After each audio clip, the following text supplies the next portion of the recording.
Welcome to the deep dive. Today we're getting into some really quite provocative material. It's titled The GPT Filtering Lethal Injection Process. Yeah, that's quite a title. Yeah. Definitely catches the eye. It really does. And the author, Guy Lakeman, he kicks things off with a really striking claim. He argues this process is far more destructive than the 1950s TV advertising to keep up with the Joneses. Wow. Okay, so that's a high bar he's setting right away. Yeah. More destructive than the Joneses effect. Exactly. So our goal here today is really to unpack that. What does he actually mean? What are the specific arguments he's making? Why does he see this whole thing as so alarming? Right. So this is kind of a guide for you, the listener, through a pretty complex and, let's face it, controversial viewpoint. Absolutely. So to really understand where Lakeman's coming from, we kind of have to start with his basic premise about society itself. And, well, it's quite stark. He basically says that 84% of the public audience is a thoughtless majority that have a not very smart IQ if less than 115. Oof. Okay, that's blunt. It is. And he goes further, suggesting this majority is even lower and heavily open to indoctrination from religion and political journalism propaganda. So he's seeing a vast majority as easily swayed, essentially. Pretty much. And what's really interesting, or maybe alarming, depending on how you see it, are the historical parallels he brings in. Yeah, I saw that. He mentions the years of Nazi domination circa 1930. Right. And also the fascist domination practices of the early Roman empires pre-CE.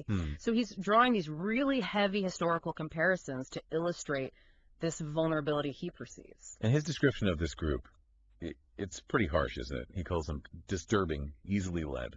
Yeah, and also says, kind of paradoxically, that they defend themselves as guardians of their own stupidity. It's strong language. Very strong. And he frames them as victims of advertising predators who are deliberately targeting their weaknesses. Right. The key thing here, I think, for you listening, is to understand this is his specific framing. We're exploring Lakeman's view as presented, not necessarily saying this is how society is. It's about understanding his argument. Exactly. It's crucial to keep that distinction in mind. So, okay. If society is this vulnerable, in his view, how does he claim this manipulation, this lethal injection actually happens? The metaphor. Yeah, he uses this really potent, kind of dark metaphor. He talks about the nanoseeds within the lethal injection that destroyed society with the beginning of advertising. Right, so he's not talking literal biology here. No, it's about these tiny, almost invisible influences, right? The sort of core messages or principles that he thinks advertising first injected. The seeds. And what does he say came from this injection? He blames it for creating the Jones breed of ego-driven, big-headed, show-off behavior and the need to follow them by wasting savings on bright, shiny objects. Yeah. So, consumerism, envy, keeping up appearances. The classic critique of advertising, but he's framing it as an initial societal poisoning, those nanoseeds taking root. Exactly. And he has this incredibly blunt analogy for people trying to offer political fixes for all this. Oh, yeah, the squirrel thing. The squirrel thing. He calls them like squirrels in the jungle that are only useful for bears to use as toilet wipes. Okay. Wow. So, clearly he thinks those solutions are completely useless. Just yeah. Utterly ineffective. It really shows his level of exasperation, I think. He sees these mainstream solutions as just missing the point entirely. So how does this connect to GPT then? Because the title brings in GPT specifically. Right. That's the next crucial step in his argument. He sees GPT and similar AI not just as continuing this trend, but actually making it worse. Okay, how? He argues that questions that get retrained by GPT chat response provide enforcement of nonsense seeds. So it's a feedback loop. The AI learns from existing nonsense, as he calls it, and then reinforces it. Exactly. It's not just about AI potentially generating new bad information, but about it taking the existing low-quality stuff, the seeds already out there, learning from them, and then basically validating and amplifying them, pushing them deeper. Which leads to his warning. A very strong warning, yeah.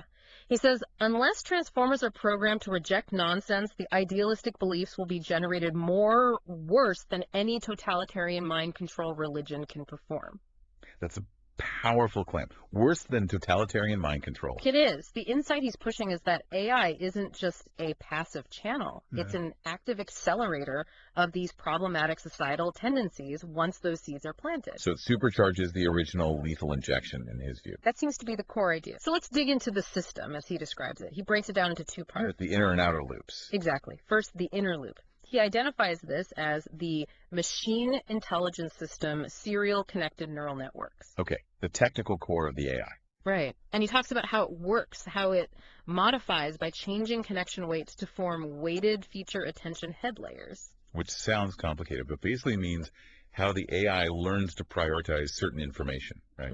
Like strengthening connections for things it thinks are important. Yeah, essentially. Think of the weights as how strong the connections are, and the attention heads as mechanisms that let it focus on specific patterns or inputs to make predictions or sort out probable answers. All right. But the crucial part for Lakeman's argument is why it prioritizes certain things. He claims these probabilities, the AI's outputs, are influenced by external filters from paying influencers. So the internal workings aren't neutral. Money talks, even inside the algorithm. That's his assertion, Yeah. that the AI's judgments are being actively skewed by outside financial interests. Okay, so that's the inner loop, the machine itself being influenced. What about the outer loop? Right. The outer loop is what he calls overall system control, and he clarifies the system being the audience, which the paying members wish to influence. So us, the public. Exactly. And looking at the diagram he provides, you see these inputs feeding into this loop. Things like user profile data sold for billions of dollars. Billions with a B. That user data piece is huge. Absolutely. And it's used alongside training bias, connection weights, propaganda, and advertisements. It shows how commercial and potentially political aims are, in his view, deeply woven into the whole structure. It's not just random ads. It's using detailed knowledge about you to target those ads and propaganda more effectively. Precisely. The diagram also shows this idea of a personal filtering system, something that's supposed to say, don't show me any bias, but expert personality. Like an attempt by the user to fight back, to get cleaner information. Seems like it. But given Lakeman's overall pessimistic tone, you get the sense he thinks it's a difficult, maybe even losing battle against the main flow. Because the pressure pushing the other way is just immense. Exactly. He talks about the sheer financial scale. The pressure of advertising payment is in hundreds of billions. Billions aimed directly at influencing the sale of products and politics. Hundreds of billions. That's a colossal force shaping the information landscape. And he states very clearly that he believes this pressure is devastating on open public systems. It fundamentally corrupts them, in his view. But he doesn't just leave it there, right? He does suggest a potential way out, or at least a defense. He does. He points to a real-world development as a possible countermeasure. Okay. He mentions the use of open ownership systems that began in China. His idea is that these systems could allow users to negate influential influence and run GPT LLMs on their own personal machines, free from externals. So taking control back.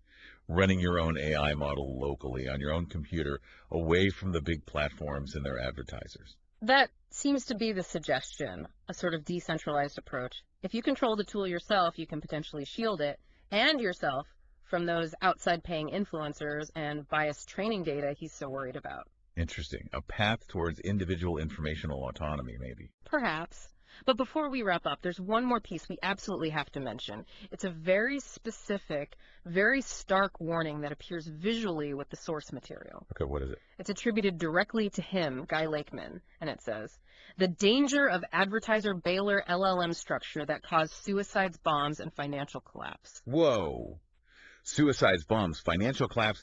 He's not mincing words about the potential stakes here. That's incredibly dire. Extremely. It's a final, very alarming punctuation mark on his whole argument about the dangers of these influenced AI systems. So to quickly recap, we've journeyed through Guy Lakeman's really intense perspective on this GPT filtering lethal injection process. We've looked at his pretty bleak assessment of society's vulnerability, this idea of advertising planting nano seeds, and then how GPT potentially accelerates that through these inner and outer loops of influence, all fueled by, massive advertising budgets. Right. And we also touched on his proposed counter, the open ownership systems, and that final, very severe warning. Exactly. It's a lot to take in. It really is. And it leaves us, and you listening, with some serious things to think about. Given Lakeman's very intense claims that these systems, with their filters and nonsense seeds, could lead to beliefs worse than any totalitarian mind control religion, how does really understanding these potential mechanisms change how you might look at the information you get every day, especially from AI? That's a great question. And thinking about his proposed solution, what might those open ownership systems truly mean for our ability to think for ourselves, for individual agency, in a world just drowning in information. Something to definitely mull over.